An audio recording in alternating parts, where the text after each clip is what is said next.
Good evening. Welcome to the Tuesday, March 3rd Parks and Recreation Commission meeting. Could we have a roll call, please? Chairperson Long. Here. Vice Chairperson Kiever. Here. Commissioner Adams. Commissioner Bagwell. Here. Commissioner Curtis. Here. Commissioner Colburn. Here. Commissioner Cassiopo. Commissioner Glenn. Commissioner Lehman. Here. Quorum is present. All right, well, welcome. To start off, is there any public comments? Anybody like to come forward? Come on up, and if you would, do we have a pad of paper we could sign in?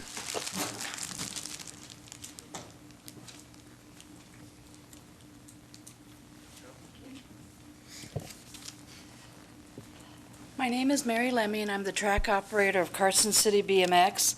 And I did a thank you at the Board of Supervisors, and I also want to do another thank you for the Parks and Recs people and present a plaque. I don't know if Roger wants to get it, Scott, Vern. How about Vern? Vern's good. No, Roger.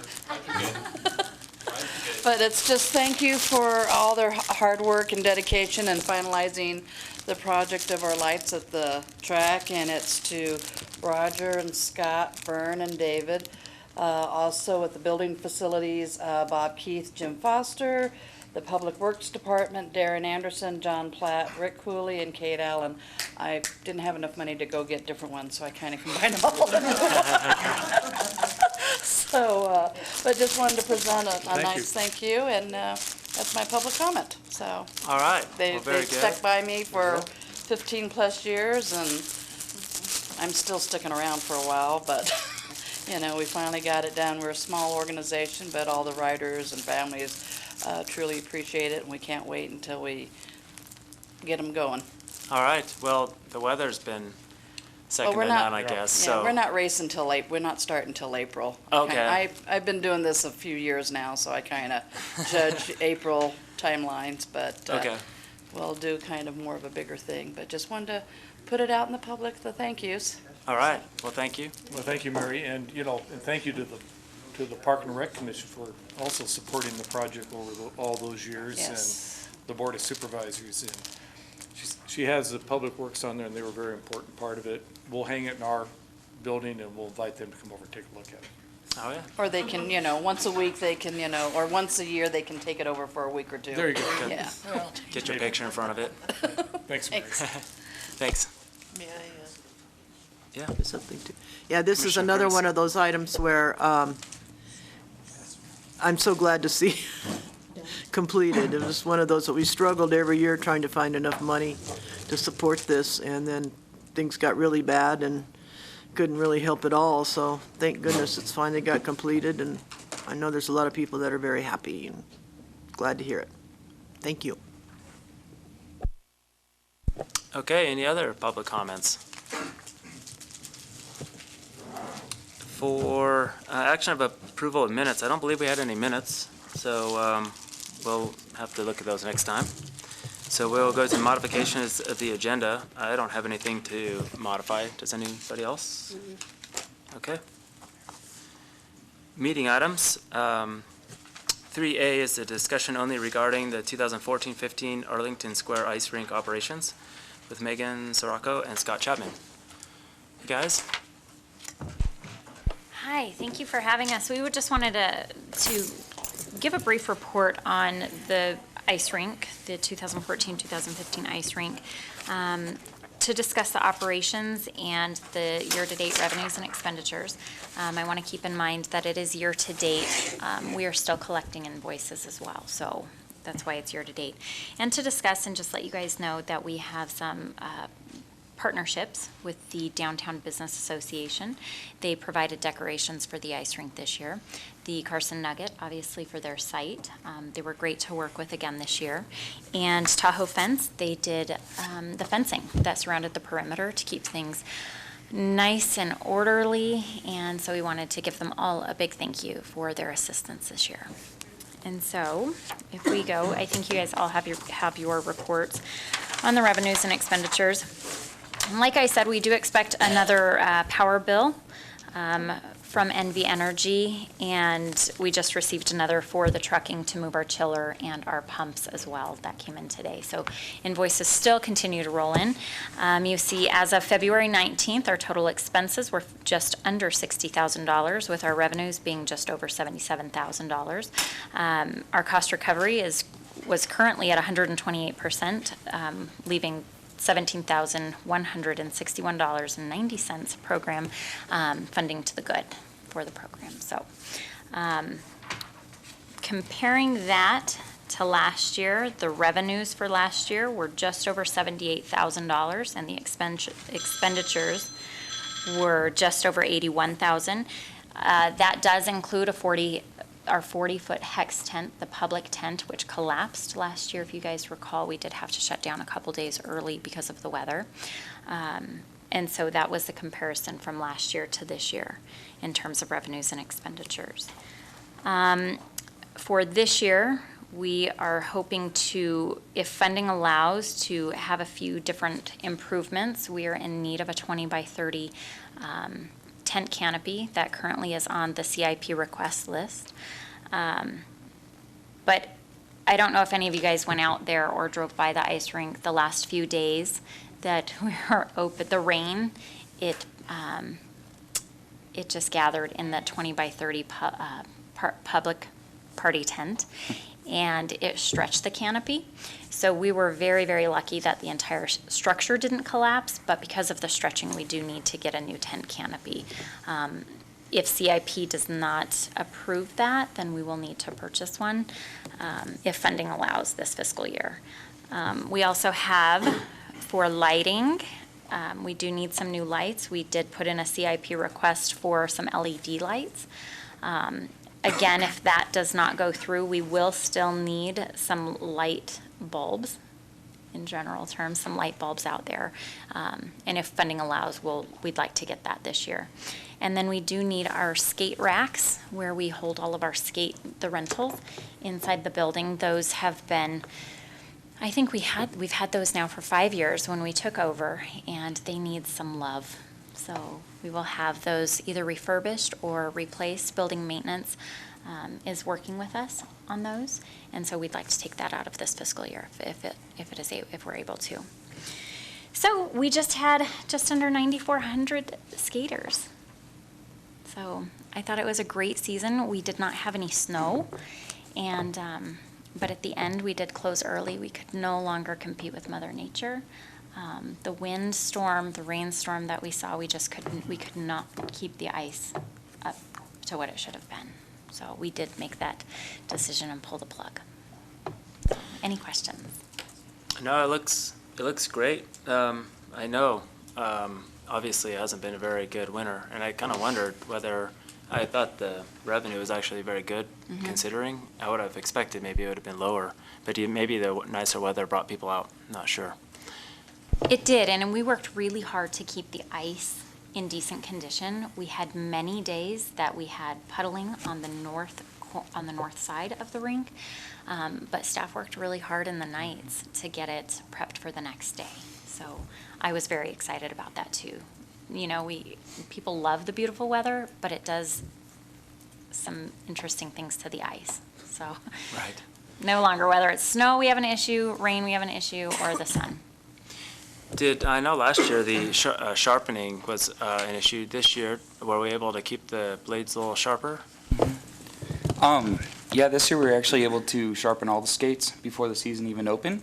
And then we always have a huge rush during the winter break where it's very hard for us to sharpen all the skates. But this year we were actually able to sharpen all of them right after the winter break this year. So, next year we'll hit them hard right before we open again. And that kind of seems to be a pattern we're trying to keep with. But we have over 330 pairs of skates, so we do our best to keep up on them. Cool, but as far as I know, last year there was a couple complaints and stuff. This year, nothing to speak of? Yeah. All right, well, very good. Yep. Good job again. So basically what you're saying in terms of the amount of revenue, the mix of the people pretty much the same in terms of adults, children, groups. Yeah, we didn't see too many differences. I think our our parties were down a little bit, but with that, we had an increase in full rink rentals. So they were private party rink rentals outside of our normal operating hours. And then, so I think that was down, the private parties were down a little bit, and, oh, and gift certificates, that's right, thank you, Chapman. Gift certificates, we sold quite a few gift certificates this year, so I think that was up. But in terms of adults versus children, yes, it was the same. Another question is, on terms of the CIP items, how much are they all in total? The CIP request for the LEDs, I believe, was about $6,000 for the LEDs. And the 20 by 30 tent canopy was $2,500. If we are not approved for either of them, we will go back to the regular light bulbs, and that will be about $1,500. So, but with that, we have to remember that the LEDs will save on our power bills as well. Commissioner Lehman. So it sounds like winter break is by far the busiest time for the rink. Is there a standard slow period, and was there enough business to justify going longer had Mother Nature cooperated? Our slowest time is probably mid-January until we actually close. I'm sorry, what was your question overall? Was there skaters still coming up until the end? I mean, yeah, we had the little weather issue, but say in the week leading up to that, was there still a decent flow of folks, or was it kind of dead by then? Weekends are our best time still. We still get quite a few skaters on the weekends. What we do is we reduce staffing Monday through Thursday during those slow times. It helps offset some of the revenue versus expenditures. But weekends, we keep a full staffing, but weekends are still fairly busy, and I would say it probably justifies keeping us open until roughly the first week of February or so. But we do have evenings where there might be one skater on the evening, so it does slow down tremendously after, I think it would probably be mid-January. Commissioner Bagwell, did you have a question? No. Okay. Anybody else, any questions, comments? Yeah, do you know, maybe you guys, that wouldn't be the one to ask, maybe Roger would know, but in terms of the plans for the Nugget and all this, is there any discussion about what might happen of the skating rink, if anything? We have just actually started those conversations. When we were putting the budget together for capital improvement request, we really didn't at that time know a whole lot about the Nugget plans, and really their timetable. It looks like now that there's a possibility that if they go forward with their plans, they may actually start construction on their several-story parking garage, which is going to have retail on the first floor, as I understand it, maybe even this year. So there may be a possibility that we may not have an ice skating rink next winter, or we have to find another location for it. Finding another location for it is not as simple as just picking up that rink and the dasher boards and moving it to another location, because it requires a pretty significant power source to run the chillers, to keep the ice frozen. And we could have a significant investment in trying to replicate that at another location if we need to. And so we may have, it's going to come down to probably a budgetary question of, do we wait until after the Nugget project is completed to a point where we can move the ice skating rink to another location? Because there has been talk that this Capitol Mall project may include an area for the ice skating rink. So we have just kind of began those kind of discussions, but to just move it for a temporary location and invest the amount of money that would have to for the power infrastructure is probably not feasible. So I guess what I'm trying to tell you is that it's kind of uncertain in the next, the next year or so, the future of the ice skating rink.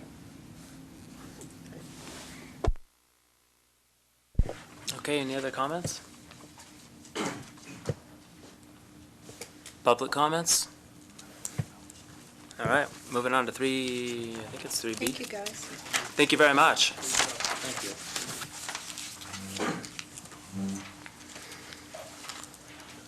discussion only regarding a process to select a project for submission to the Southern Nevada Public Lands Management Acts, Parks, Trails, and Natural Areas Grant Program, and this is with Roger. Thank you. This is kind of this is good news, kind of interesting news.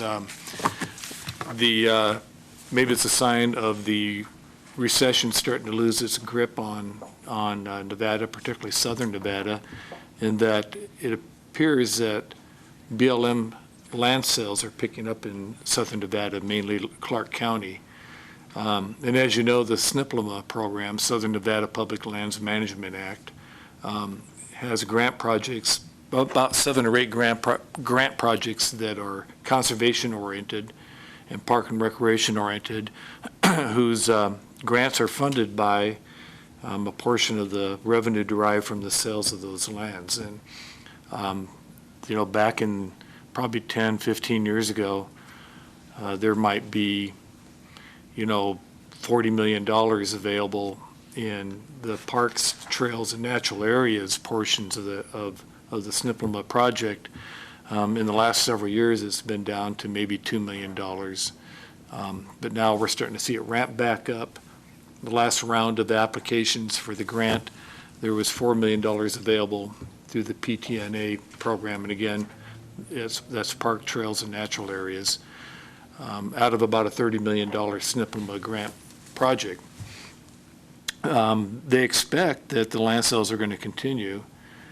What the SNPLMA program has decided to do, instead of having a round every year, they're going to have a round every 2 years. So every other year they'll have a round. So round 16 will be coming up, and applications will be available for submission in the fall of 2016, and then funding would be available in early 2017. So in preparation for that, and knowing that there's going to be a larger pie, and knowing that there may be more money and maybe fewer programs, because the Lake Tahoe program has hit its max of $300 million, I think. And my understanding is that they're no longer going to be allowed for additional funding in the SNPLMA program. So that's going to make the pie bigger for all the other, for the remaining 6 grant programs. And then there are several communities down south, one of them being Henderson, notably, who's been very successful in receiving SNPLMA money, who has several projects what's considered on the BLM's focus of interest, meaning that they're behind on their programs, their projects are over 5 years old, and if they don't complete those projects, they're not going to be able to be eligible for future funding. So I guess I'm telling you is it looks like it's better. Our chances of receiving money for a grant project is increasing, as well as the dollar figure and the number and the size of the grant that we may be able to obtain. When funding was really tight, it was sort of mandatory, not mandatory, but you had extra points if you were able to come up with some kind of a match. Match has never really been required. Well, now that the funding is a little bit looser, a little more available, some of that match funding is not quite as important. And that's always been one of our problems, is that we just don't have a cash match to match grants. So what I would like to do is, knowing that our opportunities for receiving funding are going to increase, I would like to work with the Park and Recreation Commission staff and the Open Space Advisory Committee, and in the next maybe 18 months, try to do an evaluation of potential projects, and maybe even run them through a little minor SNPLMA process where we'd evaluate the projects, so that we can when we move forward with a grant application in the fall of 2016, we can feel pretty confident that we are presenting our very best opportunity for funding. And we don't have to limit it to one project. Several of the entities will list, will actually submit 1 to, 3, up to 3 projects. So, we can look at probably 1 or 2 projects anyways. We're a little bit curtailed by our manpower and our workload, not only in the Park and Recreation Department, but also in the Public Works Department, which manages a lot of these programs. And as you know, we have the 1/8 sales projects going on too. That's taken a lot of time by the Public Works staff as well to manage those projects. So we do have some kind of physical labor restrictions that we have to be mindful of too. But I put in, kind of for your information, the PTNA's highest priorities, so you get an idea of what kind of projects that they're looking for. And as we move on to the next months, maybe this summer, I'll start giving you some more information that'll have their goals and objectives, give you examples of their rating forms, give you examples of successful projects that have been funded, so you kind of get a better sense of what we're looking at. But I just want to go over a couple of these with you initially. PTNA's highest priorities are projects that meet the following criteria. Number one, they serve communities or identified populations within communities that have been traditionally underserved. Number two, they promote connectivity that links people to nature and to recreational opportunities and unites places across landscapes. Number three, projects that protect the integrity of community resources, including natural, cultural, historical, educational, environmental, and open spaces. And number four, minimizes future maintenance and replacement costs and shows a high degree of sustainability. They want to make sure that when communities receive funding for their projects, that they have the ability to maintain those projects into the future. And so that's always a high criteria.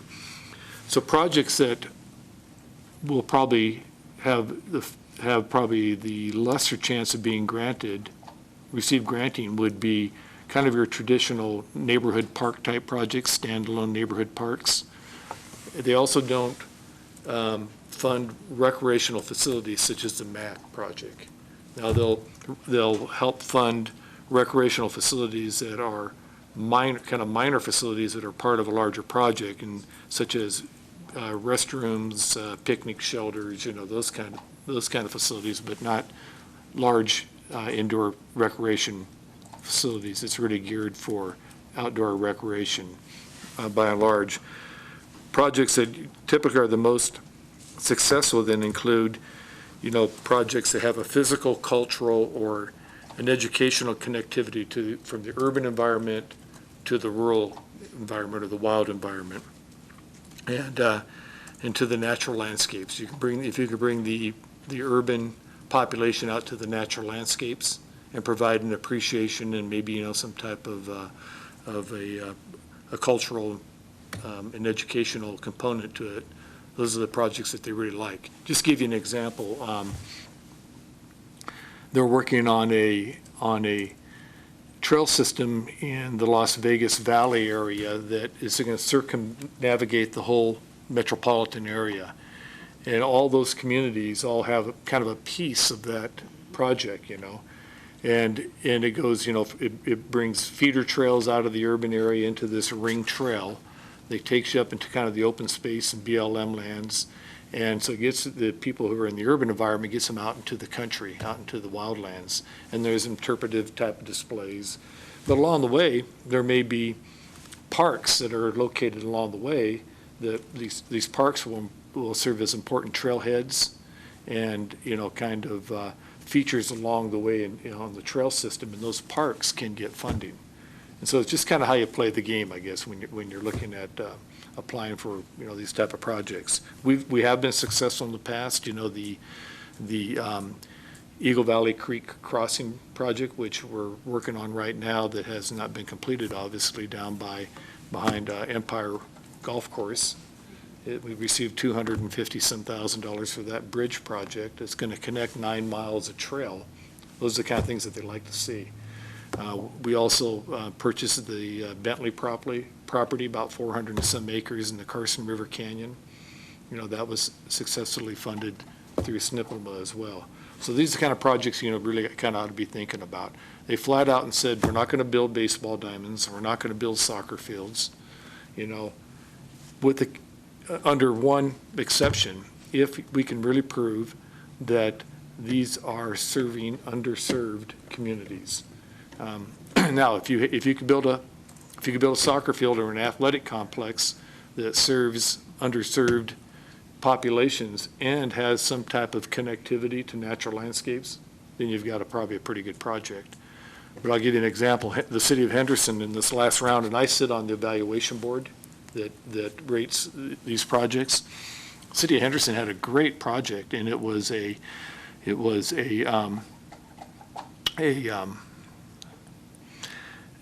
athletic field designed for people with disabilities.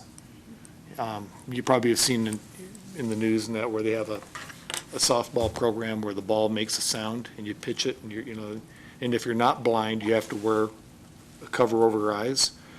And the rules are a little bit different, of course, but it's a softball program that's designed for people with disabilities. We have soccer programs for people who have mobility disabilities, and that they had a soccer court designed into this complex. It would have been the very first, and may still be the very first athletic complex that's designed specifically for people with disabilities. Great project, but it didn't receive funding because that's all it was. It did a great job of serving underserved community, but it didn't have any other type of connection or connectivity to it. So, anyhow, I'm just kind of planting the seed for you now. What I'd like to do, as I mentioned before, probably as we get into the summer, start kind of feeding information. I'd like to have the Park and Recreation Commission start thinking about projects, looking at some of the projects that we've talked about in the past. Staff will be doing the same thing. We'll work with the Open Space Advisory Committee. And, maybe we'll even have a joint meeting, with the two entities and try to nail down what we think it would be, the ideal one or two. And I don't think we'd probably want to go any more than two, but maybe the ideal one or two projects that we could submit that we think would have the best chance for approval. I mean, we could be talking about a project that would, be $1 million or more. So it's a great opportunity, and I think we need to start kind of planning for it. Any questions? Commissioner Lehman. So the question is, you mentioned a million or more. What's the most you've ever seen a grant out of SNPLMA for? What would be a pie-in-the-sky number? Well, in this last round, and we didn't submit one last round because we haven't completed our project that we already have. That project will be completed by the time for this next round, so we'll be okay. We had one submittal that was over $5 million this year. Well, the whole PTNA only had 4.8 million. So that one was kind of kicked out right from the beginning. But since I have been part of the process, we've seen a couple projects have been in the $2 to $5 million range. That have been approved? We've had some $2 million projects have been approved. Now, going back again in the heyday, before the recession hit, there were a lot of projects that were, funded at a lot higher rate than that. I think, don't quote me on this, and I guess I probably shouldn't say it over the air if I'm asking not to quote me on it, but I think the city of Henderson may have a backlog currently of about $40 million in SNPLMA projects they haven't completed yet. 20 to 40 million right in that area. Give or take 20 million. Is there any stipulation at all that so much money stays in Southern Nevada? Because I know they were getting a little rubbed about that, or. Well, that's an interesting point. That's kind of a little social cultural situation we're involved in there. When the Carson City Lands Bill was approved, part of that approval included our acceptance into the SNPLMA program. Now, Washoe County has a very limited acceptance into the program. I think it can only be for the purchases of land for open space. They haven't submitted a grant application in years. I've never seen one from Washoe County.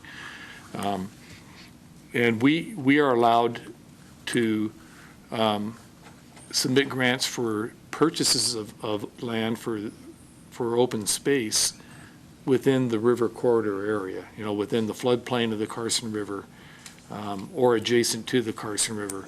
But anything besides that, anything outside of that, is in terms of building trail systems, parks, whatever it might be, we're allowed to submit countywide, any place in the county, anywhere within our jurisdiction. Now, the Southern Nevada people don't necessarily welcome us, into the program. They're not necessarily happy that we're there. They just see us as another, more competition and, more money leaving Clark County. Their argument is all the land sales derive in Clark County. It should stay in Clark County. But So I guess that's the question. Would Henderson or Boulder City have an advantage on us just because they're in Clark County, or? you know what, we've been successful. I can just tell you that, and I can tell you that during one of the meetings, I think it was when we received funding for the Bentley property, Juan Guzman gave the presentation, gave a great presentation. We were rated, I think, in the top 3. We might have been like received the second highest rating. After everybody gives their presentations, all those people have to leave, and then we do all of our ratings. We hand them in, we go over the scores, and an individual from Southern Nevada who's on the rating committee made a motion that, well, I think right from the start we should eliminate Carson City. And I raised my hand and said, we're not going to do that, folks. And, we had to remind them that by congressional action and by law, we're permitted to be in the program. And we received a high rating, and that if they eliminate us, then we're going to have problems with that, and we're going to take it elsewhere. And so we were able to keep our rating, keep our funding. But I think that's been a few years ago. I think now we're more accepted into the program than we have been in the past. So I think, to I guess maybe answer your question, Sean, I don't think we're at a disadvantage. I think the people who are on that committee now, they're professionals, and they rate it in terms of what they think the merit is. Commissioner Curtis? Thank you. Several things, but to begin with, we went through this process with SB1, and that was a pretty good process as I remember it. Probably nobody else here knows about it really, but what we came up with was initially a long list of projects, and then there was like a subgroup that was created between open space and, is the River Committee still? No. No, okay. So it'd be open space and us, I guess. And they kind of had several meetings where they worked these over from various angles, and we came up with a priority list. And so I don't know whether that's still thought of as a good idea, but I think it'd be one way to go about it. Secondly, we've been asking for this list of projects. And I was looking at the future agenda items. I don't think I saw it on there. But it'd be very helpful to have that in order to evaluate where we're at, in terms of, well, there's 2 lists. There's one of the projects that have been instituted or completed since we did the master plan. And that was to go to the Board of Supervisors along with, the report that we reviewed our master plan and didn't really see any major changes, but here's what's happened since. And then the second list was going to be of future projects, of things that we wanted to see. And where are we at in terms of getting that? Well, we're gonna incorporate that into this process. You have in the past, you've been given those when we do our capital project budget and our submittals, for CIP funding. I remember just a couple of years ago, we did a 20-year plan, and that included all these projects. So if you've been here in the last 4 or 5 years, you should have, if you still have that information, it's all in that, document. But that's kind of the whole idea, Donna, is to dust off those projects that we really have no hope of funding, quite frankly, without, some infusion of a large amount of monies that we might be able to get from SNPLMA. And so we'll bring those back for considerations. The other thing that they do like on the SNPLMA projects, they like projects that are, very regional in nature and also provide some type of opportunity, like big scope projects that you can phase in. So go back to that circumnavigate trail system I'm talking about in Vegas. They've been chipping away at that. and they like that, similar to the Tahoe bicycle pathway, that Ann Bollinger's talked to you about up there. They like the idea where there's multiple agencies involved, partners. We have a great relationship with some of our volunteers, and add partners into the mix. But projects that you can phase in over the year, they love that, So if you had, again, trail systems are the easy ones to kind of think of, but if you had a trail system that was going to go from, Washoe County down to Douglas County, and we're part of that, and we can phase that in and chunk it in every year, those are the kind of projects they like to see. Any other comments? Actually, Oh, sorry, Commissioner Curtis. I was going to mention this for future agenda items, but I think it fits in here, so it's okay to talk about it, but we'll see. Lori and I were meeting the other day, and we were talking about the idea of getting kind of a CASI-type group together for Parks and Recreation. In other words, it's an organization of volunteers that are willing to go out there and try to raise funds in the community.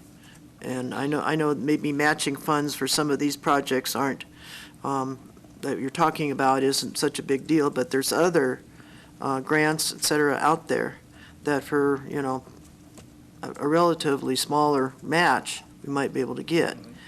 And so I was thinking, we do have the Parks and Recreation Foundation, and I have solicited a request from David Bugley and Joe Salisbury in terms of, I don't know how they operate, in terms of how many members they have on that board, and I was thinking it might be nice if we could have a couple of members from here on that board, and then we could use their 501c3, their nonprofit status, to go out and start doing some stuff. Good idea. And so I was going to bring it up at the next meeting. I was going to write something up and, get the commission's okay on it, and I haven't heard back from the foundation people. So. Roger, I just had a question regarding, so fall of 2016 is kind of the deadline. That would be to have everything submitted, right? That's correct. Would you plan on having a master plan updated by then, or do you see that being a benefit in order to, obviously we're going to have to decide on what it is that we'd want to put in, but it seems like some of the limitations sometimes of future, I guess, planning is the fact that it's not on the master plan. So how do you see that fitting in? Well, you actually get bonus points, I guess, if you can show that your project is part of a master plan. I mean, that works in your favor. I think the good news is that I think about any project we can come up, we can take a look at our master plan and really seriously justify that it's part of the plan. So I don't think that's necessarily a limitation on our side, but that is some of the criteria that as we move along in this, I'd like to have everybody involved in this process think about how the project that you may be promoting would fit into either the Unified Pathways Master Plan. We have a open space master plan and, our Park and Recreation Master Plan. And do you see if we came up with that, is that something that could actually be added to the master plan prior to the submittal? That's a possibility as well, too. And speaking of planning, the one thing they won't fund, and I know you're not referring to or inferring this, but one thing that they don't fund is they don't fund planning and design and that type of thing. Right, okay. Yeah. It's just, It's brick and mortar construction. Sure, okay. Thank you. Any other comments, questions? Public comments? All right, thanks, Roger. So we'll look forward to kind of putting future agenda items, maybe coming up with a plan of a list. For possible action, to select 3 members of the Parks and Recreation Commission to attend the 2015 Nevada Recreation and Parks Society Annual Conference to be held from April 16th and 17th, 2015 at the Nugget Casino in Sparks. This is with Roger. Well, that pretty much says it all right there. But the conference is going to be in the Nugget. It's about every other year we switch, either in southern Nevada or northern Nevada. Numbers have been really small, again, a lot of this because a lot of departments don't have, much of a training and travel budget anymore. But we would like to support the NRPS's efforts in having the project up north. We plan on sending as many of our staff as we can to it. And I thought it'd be kind of nice to have, at least because we still have a pretty restricted training budget, but I think it'd be nice to have, maybe up to 3 members of the Park and Recreation Commission attend the meeting. I think you'd get a lot out of it. There's going to be 13 educational sessions, Leadership Institute. There's going to be social activities. There could be off-site tours to facilities such as the Golden Eagle Athletic Complex up in Sparks. And there's going to be an opening night barbecue at the Reno Aces Ballpark. And I think that's the night before their first game. So, it should be a good time, and it should be interesting, and it'd really be neat to get at least 3 of you there. Okay, I guess to start it off, unfortunately, I'll be out of town that week, so you can count me out, but. May I? Sure. I was hoping that whoever goes, we had some people go before to one of these because it happened to be in Reno, I guess. Whoever's selected, let's try to spread ourselves out as much as possible to hit as many of these different classrooms or however you want to put it that they put on, and take notes and report back. Because otherwise it doesn't really do all of us that much good if it's all up in one person's head. So that's just maybe a stipulation that we put together a short report Have or a something. brief trip report for each individual. That's a good suggestion.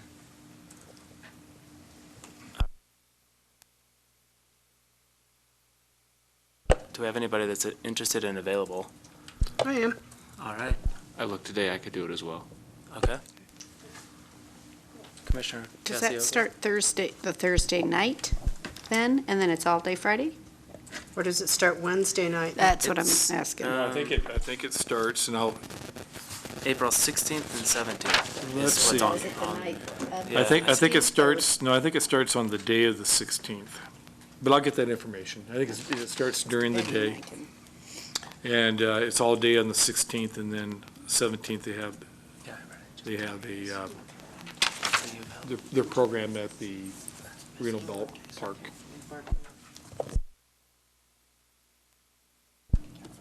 I'll go if nobody else wants to go. I don't know yet, to be honest with you. If it's personal commitments, I'd like to go, but I wouldn't want to take a spot from somebody else. So if we get 3 tonight, by all means, sign them up.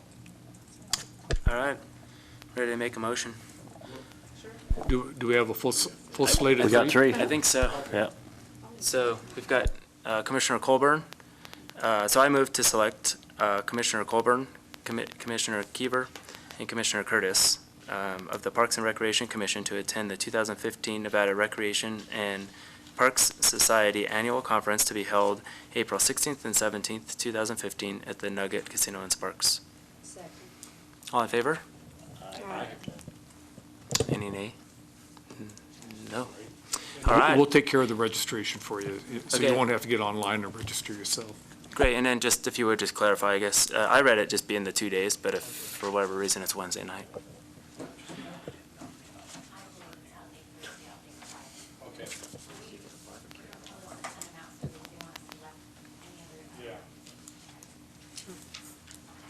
And was there any public comments regarding that item? Nothing. All right. All right. Item 4A, update on the multi-purpose athletic center with Roger. Okay, we just got a series of updates here. As you know, we had the groundbreaking ceremony for the MAC, and that was last Thursday at 8:30 in the morning. Weather cooperated, and we had a good turnout. I want to thank Chuck was there, and Donna, and Lori was there. We had a good turnout. We had about 24 shovels, I believe, so almost, probably half the people there all got a shovel. And it went well. It was good to see that thing get kicked off, and we're anxious to see the progress go forward. After that, in the afternoon, we had a pre-construction meeting with staff, Public Works staff, Park and Rec, and the contractor and the design team. And tomorrow we have a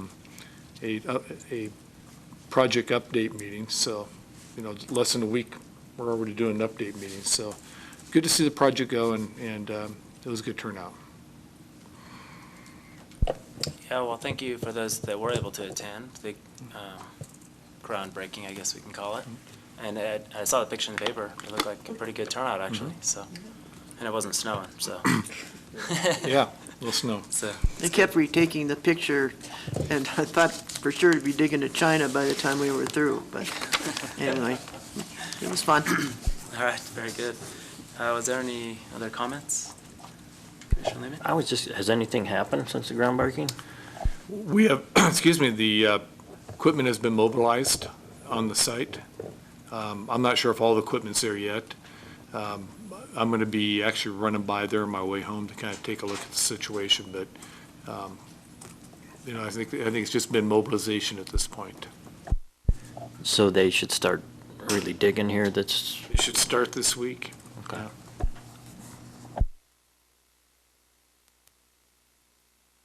Any other comments? Public comments? All right, thank you. Item 4B. Okay, the next one is, as you know, we removed the two extremely large hazardous cottonwood trees out of Fuji Park. That project's been completed. We have left the tree that was located over by the dog park. We left it it's probably about 8-10 feet tall. We had some interest from an individual about maybe doing a carving, a sculpture on what's left there. So, well, we kind of, maybe not so much tongue-in-cheek, we kind of suggested maybe a dog totem. But we're not sure if that individual still is committed as we thought they were initially. But we're going to leave the tree up there for a little bit and see if we have that commitment or any other interest. If not, we'll go ahead and take it down and grind the stump out. I think I probably told you before, I don't know if I mentioned it to this committee, but we've been working with the Shade Tree Council on this issue. We had a certified professional arborist evaluate those trees, and it was her recommendation that those trees should be removed, due to safety risk. So we had them removed. I think the stump has been grounded out of the large one that was actually in the park proper. And so we're going to be ready to go in and sod that here in a couple weeks. And we're already planning on buying some additional trees to replace the trees that were removed. So unfortunately, we're not going to be able to replace them with trees of that size. That'd be nice if we could, but that's not going to happen. But the project's been completed for the most part. All right, thank you. Any comments? Commissioner Teeter? Hey, Roger, just a couple things. It occurred to me, I know somebody was very unhappy about the trees coming down, but it seems to me when a certified arborist said that a tree on a public property such as a city park says it's a hazard, that should be the end of the discussion. Just, Well, it really is, because at that point, you've really been exposed to liability issues. Exactly. Yeah.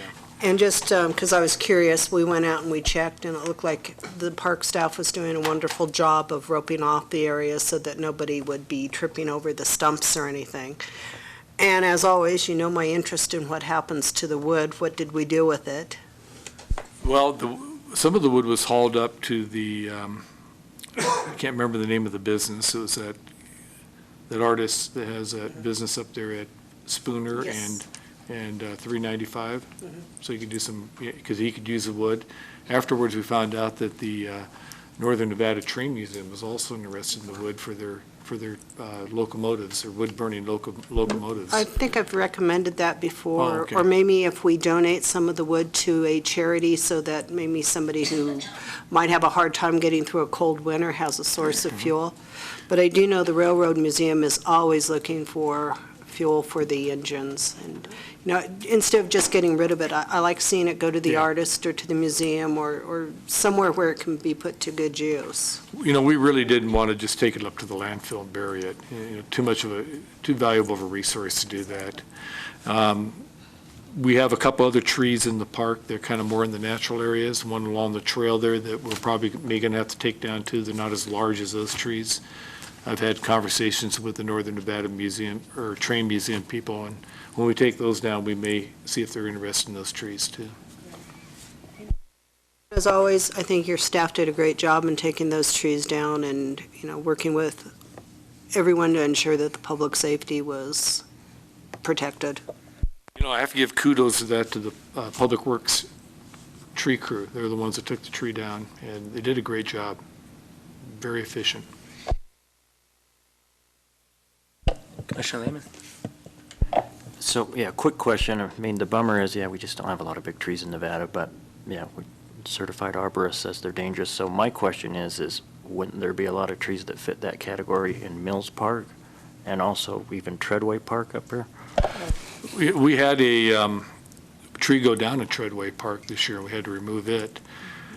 That's the problem. We have a lot of large and maybe over-mature cottonwood trees in the older part of town, particularly on the west side of Carson City. We have these trees over here in Mills Park and also in Treadway Park and where we have big trees. We have them annually hazard pruned. So we have the Public Works tree crew goes out and they inspect the trees, and then they do the required pruning necessary to remove the hazard. So we're keeping our eye on these trees. But just as a safety precaution, I don't know if you've noticed that when we have really strong winds, we'll close off Mills Park and keep people out of the park just so we don't have an unfortunate instance happen, Okay, yeah, I mean, I think everybody'd like to keep the trees if you could. So I guess you would say these couple trees in Fuji Park were more dangerous than these other trees? Any other comments? Public comments? Oh, I'm sorry. I hit my button too late. Yeah, I was gonna, for some of us, we can remember Commissioner Donna DePaw, who was on the Parks Commission, and she was absolutely adamant that nobody be planting any more cottonwoods. She's a tree expert, and she knows that these things, I guess, they're beautiful and they're great, but they just get real dangerous when they get big. All right. No public comments? All right. 4C. Well, this is another update again, just kind of give you a status or give you a report on the status of the Pete Livermore Sports Complex entrance sign. That sign has been ordered. It'll probably be put up in maybe a month or two. Takes a while for it to get here. It has to be kind of custom made. But it'll be similar to it'll be similar to the sign that's out there right now in Edmonds Complex, a large concrete sign, kind of the silhouette of the horizon of the Carson Range, and it'll say Pete Livermore Athletic Complex. And we're anxious to get that sign erected and put in there for obvious reasons. All right, thank you. Any other comments, questions? Public? 4D? Oh, I was just going to ask, where does the funding come from for the sign and like the Marv Texera sign? That funding has come from our undesignated line item in question 18 capital, quality of life capital, which is now pretty much depleted. Pretty much finished it off. And that sign costs what? That sign cost about $3,000. May I?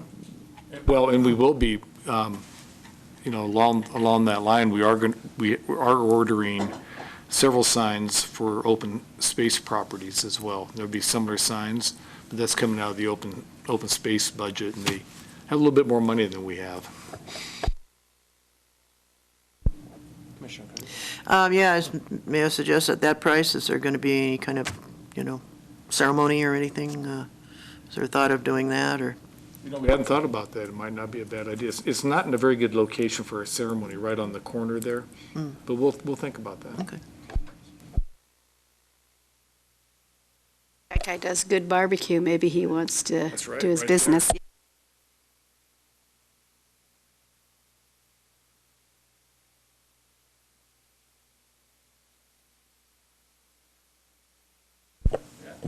All right. Any other comments? Okay, 4D. Yeah, this is kind of a little bit on the line when we're talking about the Snippleman project. I know a lot of you saw the announcement in the paper because a lot of you contacted me about the state has announced the Land Water Conservation Fund, and the project and grants available for that. They have $300,000 available, and this is statewide. This is a extremely low amount compared to what they've had in the past. I'll give you an idea. We've had 2 Land Water Conservation Fund grants in the last 2 years. The BMX track was one of them, and we had a $122,000 grant from Land Water Conservation. Well, that'd be about 40% of the total amount statewide that they have available this year.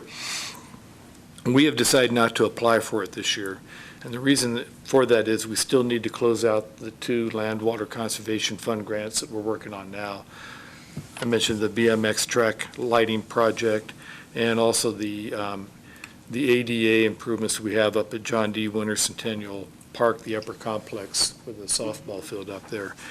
And until we have those closed out, and they're very close to being closed out, our chances of receiving additional Land Water Conservation Fund grants is probably not great. But that's not the only reason. Quite frankly, a lot of it has to do with current workload in the department. You know, we're working on several projects. You know, we're working on the disc golf course project. We've got some money set aside for that. We're working on a possible grant for the improvements at the shooting range. And if you remember, we diverted some of the money from the shooting range over to the BMX project. And so now we feel kind of obligated to try to restore that money so we can do some improvements to the shooting range, which are badly needed, if nothing else, for security and safety issues. You know, we've got some open space projects, grant projects that we're currently working on. That's not really under the purview of this committee, but it's still a workload in our department. And then finally, quite frankly, we're pretty much involved in most of the 1/8 cent sales projects too. So it's just really a matter of workload. And then finally, we really don't have, again, a cash match. You have to have a 50% cash match for the Land Water Conservation Fund. So even at this point, I mean, tell you the truth, as tight as the budget is, even if we were looking at a $20,000 project, I don't know where we'd come up with the $10,000 that's a cash match. Kind of harkens back down to a little bit of what you're saying. If there was an active private foundation that could help us raise money for cash matches so we could more effectively apply for grants, that'd be great. But we still have, that physical limitation of workload too that we have to contend with. So I'm just informing you that this year we're going to sit out the Land Water Conservation Fund. We've been successful with it the last couple of years. Maybe it's an opportunity to give somebody else a chance in the state to apply for funding. Any questions? Commissioners? Nope, fair enough. We'll have a good one for 2016 to be prepared for, so we can hopefully focus on that. Public comments? All right, 4E. Okay.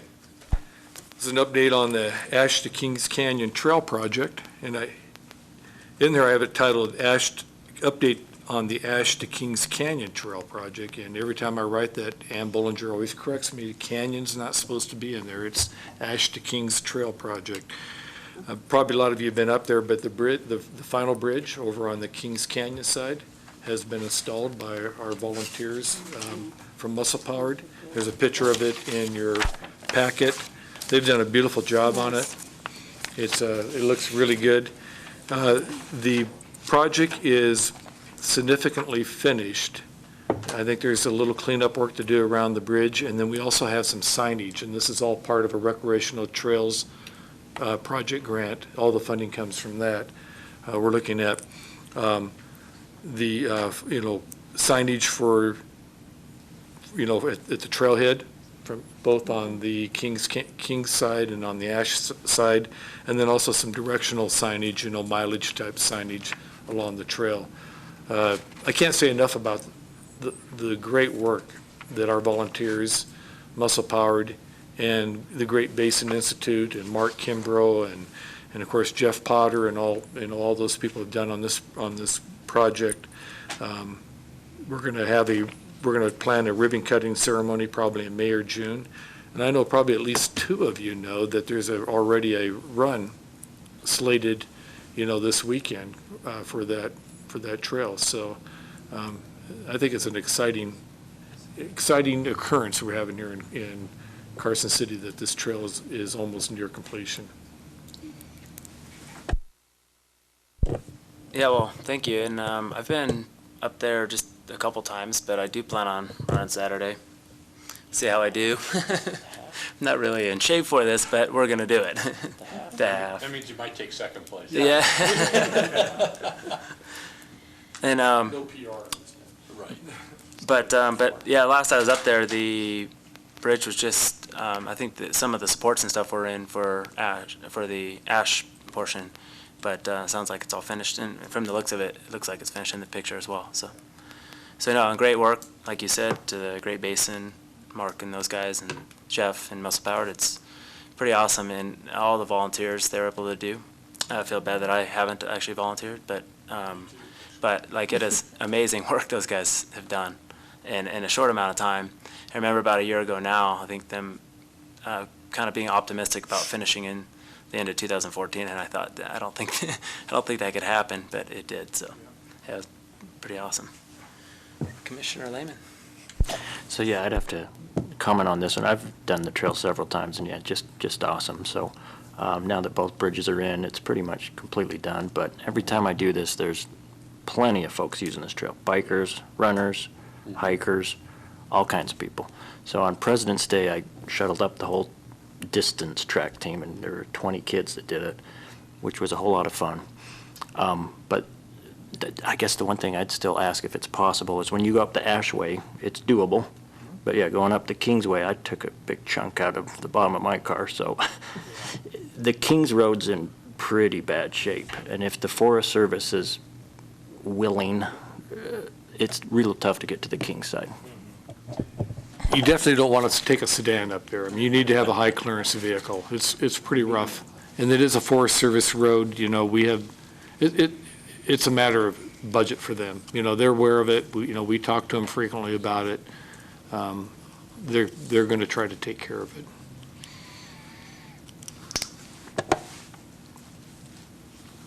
All right, any other comments? Public comments? Okay. Members and announcements that'd like to request any information, I guess mainly it'd be a report from the school board liaison, Joe Cassiopo. I don't have a report this time, but I just had a question, and I know you answered it before. Somebody else asked it, but as Commissioner Lehman knows, I've been taking the track kids up around Sea Hill, and every time we go up around the sea, by the flag in the sea, the sea's just starting to wear out. It just needs some TLC, and I wouldn't mind. I am without authorization. I'm offering some of the school, say track and cross country kids. But who would we coordinate with to? And that's kind of fallen away a little bit, if you will. Who would we coordinate with to try to set something up? Joe, that's a good question. I'm not sure I have an answer for you on that, but I can definitely try to find out for you. Okay. I'm not sure who really controls that sea. Yeah, because if we could find out, I think I could probably talk with some of the coaches and whatnot and see if we couldn't plan get the schools involved in helping to restore that a little bit. I'll check on that for you. Okay. Joe, I know back in the day, it used to be a senior class project. Right. And I don't know if they've just lost interest or what's going on. Yeah, no, I don't. I'll look at it from the school's end, but if Roger can maybe get me some info on some contacts, we'll see if we can't coordinate efforts. Yeah, I would echo exactly what Joe's saying here. Someone needs to do something there. And the other thing is the flag itself is, at one point there was a group that kind of was taking care of that flag, but are they gone? I mean, does anybody know? I thought that recently there had been some work on the flag. Is that incorrect? I haven't been up there in a while. I haven't looked that closely at the flag. There's a couple little spots, as you would expect, corners that are starting to come up and whatnot, but generally it's a pretty stout structure. But I would imagine at some point we need somebody to just take a look at it. I'm not qualified. All right, thank you, Joe. Future agenda items. Does anybody have anything? Hey, one thought I had was, I actually wasn't at the meeting when the disc golf was, had been discussed about the new location. So I wouldn't mind, I guess, seeing where we're at with that and maybe the funding portion also. I know there's been donation or two, but not really sure where it sits as far as fiscally and when we can actually get it done. So We can give you a report on that. okay.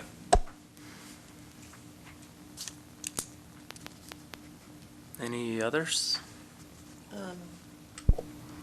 Yeah, I'm still looking for the lists. They used to be on the list. I don't know what happened to them, but. You're talking about the project list. Yes. That's why I kind of helped invent this future items thing, agenda items thing. That way, for us, there aren't elephants. We do remember, but some of us forget.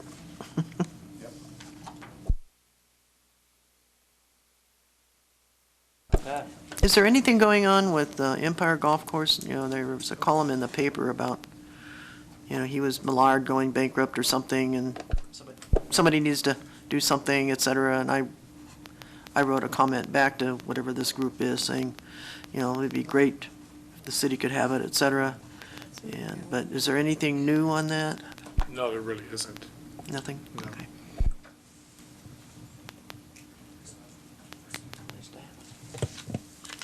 Okay. Is there any other, I think ultimately, I like the list idea and narrowing it down and maybe late summer, early fall to maybe start to have maybe 6 items. I'm thinking something that we could start to narrow down kind of for a year for the project for the SNPLMA. So I think but I don't think it needs to happen next meeting by any stretch. All right, anything else? Public comments? All right. Do we have action for adjournment? So moved. All in favor, say aye. Aye.